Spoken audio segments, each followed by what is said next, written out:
እስኪ ለጥቂት ሰከንዶች አይኖቻችሁን ጨፍኑና ይህን አስቡ። በአንድ በኩል ከ2000 ዓመታት በፊት በሰው ልጅ ደምና ላብ የተገነባ በሺዎች የሚቆጠሩ ኪሎ ሜትሮች ተራራና ሸለቆ አቋርጦ የሚሄድ ግዙፍና ጥንታዊ ግንብ ይታያቸዋል። በሌላ በኩል ደግሞ ወደ ሰማይ የተሰቀሉ በሌሊት በደመቁ መብራቶች የሚንቦገቦጉና በሮቦቶች የሚታገዙ የአንደኛው ክፍለ ዘመን እጅግ ዘመናዊ ከተሞች አሉ። ይህች ምድር ቻይና ናት፣ የዓለማችን ረጅሙ ቀጣይነት ያለው ስልጣኔ ባለቤት። ግን ቻይና ስንል ስለምን እያወራን ነው? ስለዛ ግዙፍ የድንጋይ ግንብ ብቻ ወይስ በየቤታችን ስላሉ ሜድ ኢን ቻይና ምርቶች? እውነታው ግን ከዚህ እጅግ የራቀ ነው። ቻይና ዛሬ ላይ የዓለምን የኢኮኖሚ ሚዛን እየቀየረች ያለች፣ በቴክኖሎጂ ዓለምን ያስደመመችና በራሷ የጠፈር ጣቢያ ላይ ምርምር የምታደርግ ታላቅ ኃያል ሆናለች። በአንድ በኩል ጥንታዊውን የኮንፊሽየስ ፍልስፍና አጥብቃ ያዘች፣ በሌላ በኩል ደግሞ ወደፊት ለሚመጣው የሰው ልጅ ስልጣኔ መንገድ እየጠረገች ያለች አስገራሚ አገር ናት። በዚህ ቪዲዮ ውስጥ ወደ ቻይና ጥልቅ ሚስጥራት እንገባለን። ከቢሊዮኖች ሕዝብ በስተጀርባ ስላለው ትጋት፣ ስለማይተኙት ዘመናዊ ከተሞቿ፣ ስለ አስገራሚ ወታደራዊ አቅሟና ዓለምን ስላስጨነቀው የቴክኖሎጂ በላይነቷ በዝርዝር እናያለን። ይህ የቻይና እውነተኛ ገጽታ ነው። እስከ ቪዲዮ መጨረሻ አብራችሁን ቆዩ፣ ምክንያቱም ቻይናን የምታዩበት መንገድ ዛሬ ሙሉ ለሙሉ ሊቀየር ነው።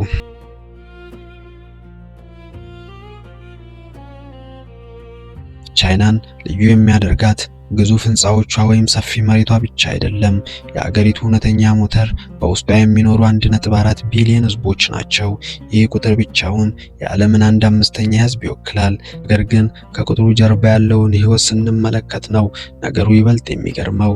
በቻይና 56 የሚሆኑ እውቅና ያገኙ ብሔረሰቦች አሉ። አብዛኛው ህዝብ ሃን ቢሆንም እያንዳንዱ ብሔረሰብ የራሱ የሆነ ቋንቋ፣ የአለባበስ ዘይቤና ጥንታዊ ወግ አለው። የቻይናን ህዝብ ስናስብ መጀመሪያ ወደ አእምሯችን የሚመጣው ትጋት የሚለው ቃል ነው። ቻይናውያን ለስራ ያላቸው ፍቅር፣ ቁርጠኝነት ወደር የለውም። 996 ተብሎ የሚታወቀው የስራ ባህል ማለትም ከጠዋቱ 9 ሰዓት ኤኤም እስከ ምሽቱ 9 ሰዓት ፒኤም በሳምንት 6 ቀን መስራት ለብዙዎች የውጤታማነት ሚስጥር ነው። የቻይና ማህበረሰብ ኮሌክቲቪዝም ወይም በጋራ ማሰብን የሚያስቀድም ማህበረሰብ ነው። ከግለሰብ ፍላጎት ይልቅ የቤተሰብ፣ የድርጅት ወይም የሀገር ክብርና ጥቅም ይበልጣል። ለዚህም ነው ፊት ማዳን ሴቪንግ ፌዝ የሚባለውን ጽንሰ ሐሳብ በባህላቸው ውስጥ ትልቅ ቦታ ያለው። አንድ ሰው ስህተት ሰርቶ ቤተሰቡን ወይም ማህበረሰቡን እንዳያሳፍር ከፍተኛ ጥንቃቄ ያደርጋል። ሌላው የሚገርመው ነገር ደግሞ በአረጋውያንና በወጣቶች መካከል ያለው ትስስር ነው። በቻይና ፓርኮች ውስጥ ብትሄዱ እድሜያቸው የገፉ አዛውንቶች በጠዋት ተነስተው ታይቺ የተባለውን የመንፈስና አካል ብቃት እንቅስቃሴ ሲሰሩ፣ በቡድን ሆነው ሲዘፍኑ ወይም ካርታ ሲጫወቱ ታያላችሁ። እርጅና እዚህ ሀገር ውስጥ እንደ መገለል ሳይሆን እንደ ትልቅ ክብርና እረፍት ነው የሚታየው።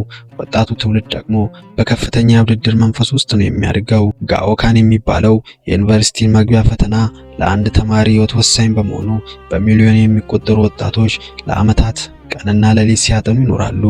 ይህ ለትምህርት ያላቸው ከፍተኛ ስስት ነው ቻይናን በዛሬ ዓለም የሳይንስና የፈጠራ ቁንጮ ያደረጋት። በአጭሩ ቻይናውያን ማለት ጥንታዊ ጨዋነት ከዘመናዊ የውድድር መንፈስ ጋር አጣምሮ የያዙ፣ ቤተሰባቸው የሚኖሩና በታታሪነታቸው ዓለምን ያስገረሙ ሰዎች ናቸው። አሁን ደግሞ ወደ ቻይና መንፈሳዊና ፖለቲካዊ ልብ እንጓዝ፣ ወደ ቤጂንግ። ቤጂንግ ዝም ብላ ከተማ አይደለችም። እሷ የቻይና የሺህ ዓመታት ታሪክ ሕያው ሙዚየም ናት። ከ3000 ዓመታት በላይ ዕድሜ ያላት ይህቺ ከተማ ለ8 ክፍለ ዘመናት የቻይና ታላላቅ ነገስታት መንበራቸውን ያደረጉባት ስፍራ ናት። ወደ ከተማዋ መሃል ስትገቡ መጀመሪያ የምታገኙት የተከለከለው ከተማ ዘ ፎርቢድን ሲቲ በመባል የሚታወቀውን ግዙፍ ቤተ መንግስት ነው። ይህ ስፍራ ለ500 ዓመታት ያህል የ4 የቻይና ነገስታት መኖሪያ ነበር። የተከለከለ የተባለበት ምክንያትም ያለ ንጉሱ ፍቃድ ማንኛውም ተራ ሰው ወደ ቅጥር ግቢው መግባት ቀርቶ ድንበሩን መርገጥ ስለማይችል ነው። በውስጡ 9999 ክፍሎች ያሉት ሲሆን እያንዳንዱ የህንፃ ጥበብ፣ የቀለማት ምርጫና ቅርጻ ቅርጽ የቻይናን የጥንት ፍልስፍናና ስልጣኔ በጉልህ ያሳያል። ከቤተ መንግስቱ ወጣ ስንል ደግሞ በዓለም ላይ ካሉ ትልልቅ አደባባዮች አንዱ የሆነውና የቲያናሚን አደባባይ እናገኛለን። ይህ አደባባይ የዘመናዊቷ ቻይና መወለድ የታወጀበትና ዛሬም ድረስ ታላላቅ ወታደራዊ ሰልፎች፣ ብሔራዊ በዓላት የሚከበሩበት ታሪካዊ ስፍራ ነው። ነገር ግን ቤጂንግ በጥንታዊ ታሪክ ብቻ የታጠረች ከተማ አይደለችም። በሌላ በኩል ፊቷን ወደ 21ኛው ክፍለ ዘመን ያዞረች የቴክኖሎጂ ከተማ ናት። የከተማዋ የንግድ ማዕከል ሲቢዲ በሰማይ ጠቀስ ህንፃዎቹ የተሞላ ሲሆን በተለይ የሲሲቲቪ ዋና መስሪያ ቤት ህንፃም በየትኛውም ዓለም የማይታይ አስገራሚ የህንፃ ጥበብ ውጤት ነው። ቤጂንግ በታሪኳ ለመጀመሪያ ጊዜ የበጋውንም ሆነ የክረምቱን ኦሎምፒክ በማስተናገድ በዓለም የመጀመሪያዋ ከተማ ሆናለች።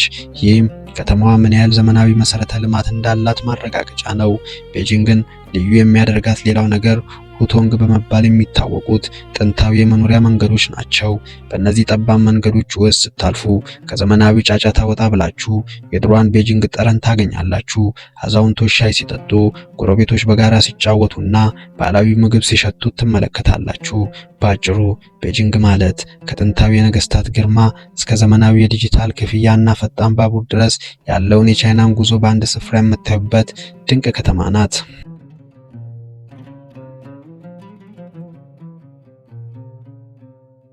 የቻይና ባህል ልክ እንደ ጥልቅ ውቅያኖስ ነው።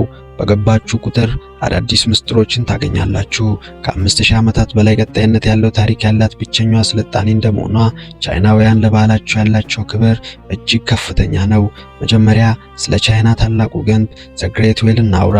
ይህ ግንብ ዝም ብሎ የድንጋይ ክምር አይደለም፣ የቻይናውያን የመጽናትና የመከላከል ምልክት ነው። ከ21000 ኪሎ ሜትር በላይ የሚረዝመው ይህ ግዙፍ ግንባታ በሺዎች የሚቆጠሩ ሰዎች ሕይወት የገበረና ለዘመናት ሀገሪቱን ከወራሪዎች የጠበቀ ነው።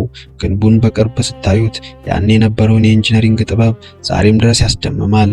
ሌላው የቻይና ባህል እምብርት የምግብ ስነ ስርዓታቸው ነው። ቻይናውያን ምግብን እንደ ሕክምና ነው የሚያዩት። ለምሳሌ ብርዱን ለመቋቋም የሚረዱ ትኩስ ምግቦችንና ሰውነትን የሚያቀዘቅዙ ቀዝቃዛ ምግቦች ተብሎ ይከፈላሉ።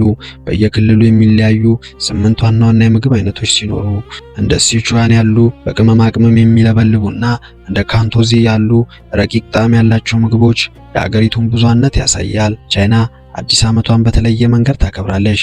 ሉኖራ ኒው ይር ይባላል። ይህ በዓለም ላይ ትልቁ የሰው ልጅ ዝውውር የሚታይበት ጊዜ ነው።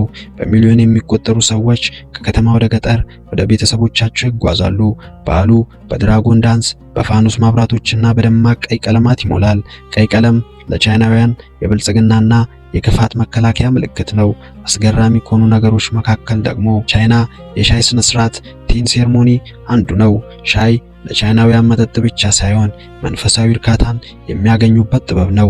እያንዳንዱ ኩባያ የሚቀዳበት፣ የሚቀርብበትና የሚጠጣበት የራሱ የሆነ ረቂቅ ስርዓት አለው። ሌላው ዓለምን ያስገረመው ሚስጥር ደግሞ በሺዎች የሚቆጠሩ የሸክላ ወታደሮች ወይም ትራኮታ አርሚ ናቸው። እነዚህ ወታደሮች ከ1000 ዓመታት በፊት የመጀመሪያው ንጉስ ሲሞት አብረውት እንዲቀበሩ የተደረጉ ሲሆን የሚገርመው ነገር የእያንዳንዱ ወታደር የፊት ገጽታ ከሌላው ጋር አይመሳሰልም። ይህ የጥንቶች ቻይናውያን ምን ያህል ለጥበብ ትኩረት ይሰጡ እንደነበር ማሳያ ነው።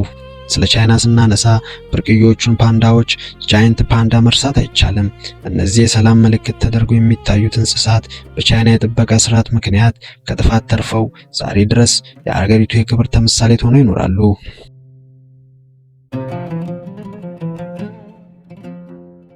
ወደ ቻይና መግባት ማለት ወደፊት ዘመን መጓዝ ማለት ነው። ቻይና ዛሬ ላይ ዓለምን የምታስደንቅበት ትልቁ መሳሪያዋ ቴክኖሎጂ ነው። ሀገሪቱ ከ10 ዓመታት በፊት የሌሎችን ምርት በመግዳት ትታወቅ ነበር። ዛሬ ግን ዓለም የምትከተላቸውን አዳዲስ ፈጠራዎች የምታመነጭ ቀዳሚ ሀገር ሆናለች። መጀመሪያ ስለ ትራንስፖርት እናውራ። ቻይና በዓለም ላይ ረጅሙን የፈጣን ባቡር መስመር ሃይ ስፒድ ሬል የገነባች ሀገርም ናት። በሰዓት ከ350 እስከ 400 ኪሎ ሜትር የሚበሩት እነዚህ ባቡሮች ግዙፏን ሀገር እንደ ትንሽ መንደር አቀራርበዋታል።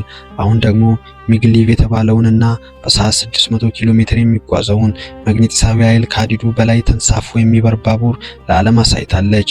ይህ ማለት ከአውሮፕላን ጋር የሚወዳደር ፍጥነት ያለው የምድር ላይ ጉዞ ማለት ነው። ወደ ከተሞቿ ስንገባ ደግሞ ሰው አልባ ቴክኖሎጂዎችን እናያለን። እንደ ሺንዘን ባሉ ከተሞች ሮቦት ታክሲ ወይም ያለ ሹፌር የሚንቀሳቀሱ ታክሲዎች ሰዎችን ያግዛሉ። ምግብ ቤቶች ውስጥ ደግሞ ሮቦቶች ትዕዛዝ ተቀብለው ምግብ ያቀርባሉ። ቻይና በአርቲፊሻል ኢንተለጀንት AI ረገድ ከአሜሪካ ጋር የምትፎካከር ብቸኛው ሀገር ሆናለች። ሌላው አስገራሚ ነገር ዲጂታል ኢኮኖሚዋ ነው። ቻይና ውስጥ ጥሬ ገንዘብ ካሽ ታሪክ ሆኗል። በከተማም ሆነ በገጠር ከትልቅ የገበያ ማዕከል እስከ መንደር ዳር ቆሎ ሻጭ ድረስ ሁሉም የሚጠቀሙት QR ኮድ ነው። በዊቻት ወይም በአሊፔይ አማካኝነት በሰኮንዶች ውስጥ ክፍያ ይፈጽማሉ።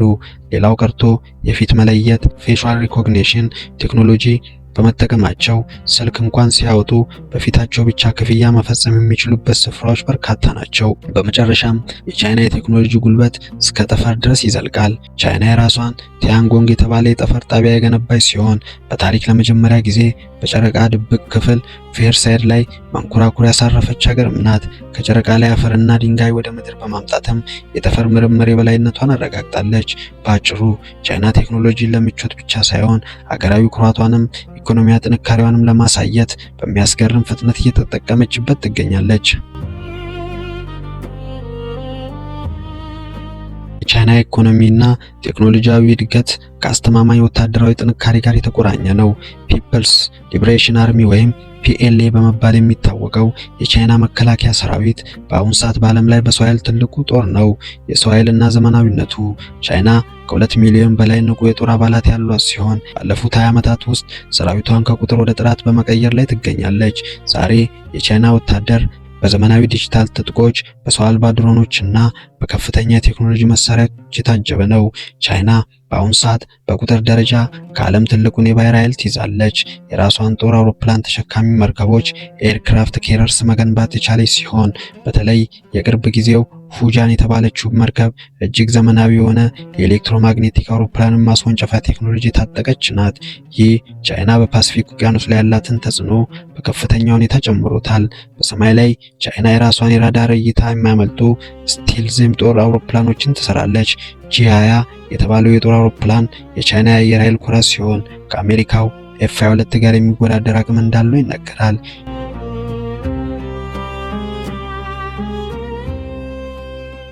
እንግዲህ እስካሁን ያየናቸው የቻይና ገጽታዎች አንድን ትልቅ እውነት ያሳዩናል። ቻይና ዝም ብላ ሀገር አይደለችም። እሷ በሺህ የሚቆጠሩ ዓመታት ታሪክና ወደፊት በሚመጡ የቴክኖሎጂ ዘመን መካከል ያለች ድልድይ ናት። ከታላቁ ግንብ ድንጋዮች ጀርባ ያለውን ጥንካሬ፣ በቤጂንግ ጎዳናዎች ላይ የሚታየውን ግርማ፣ በሰዎች ታታሪነት የመጣውን የኢኮኖሚ ተአምርና ዓለምን ያስደመመውን ወታደራዊና ቴክኖሎጂያዊ የበላይነት ተመለከትን። ቻይና ዛሬ ላይ የቆመችው ትናንት የነበረችበትን ድህነት ረስታ ሳይሆን ያንን ታሪክ እንደ መሰላል ተጠቅማ የዓለምን መሪነት ለመረከብ ነው። ታዲያ የዚች ሀገር ጉዞ ለቀሪው ዓለም ምን ትርጉም አለው? ምናልባትም ቻይናን ስናይ የምንረዳው ትልቁ ነገር አንድ ማህበረሰብ በጋራ ቆርጦ ከተነሳ በአንድ ትውልድ ዕድሜ ውስጥ ከባህላዊ እርሻ ወደ ጠፈር ምርምር መሸጋገር እንደሚችል ነው። ቻይና ዛሬም ምስጢራዊ ናት፣ ዛሬም ፈጣን ናት፣ ዛሬም አነጋጋሪ ናት። ነገር ግን አንድ ነገር እርግጠኛ መሆን ይቻላል። የወደፊቱ ዓለም ታሪክ ሲጻፍ ቻይና ያለ ጥርጥር በዋናው ምዕራፍ ላይ ትገኛለች።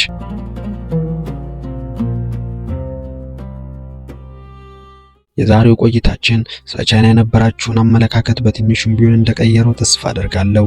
እናንተስ ምን ትላላችሁ?